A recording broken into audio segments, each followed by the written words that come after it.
In this video, I'm going to show you how to buy crypto on crypto.com using a credit card.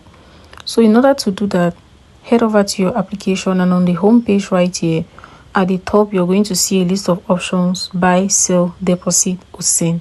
So you're just going to click on buy, or on the favorite list here, if the crypto you want to buy is available, just click on it. So let's go ahead and click on buy. So when you do that, you have a list of cryptos available here that you can select from. Let's click on Bitcoin. So when you do that, you're going to be asked to select a payment method.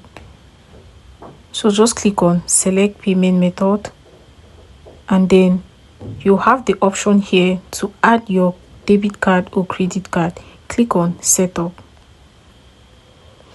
So as you can see here, you have the option to add your card details, either a credit card or a debit card. So you're just going to enter your name, your card number, expiration date, and your CVV.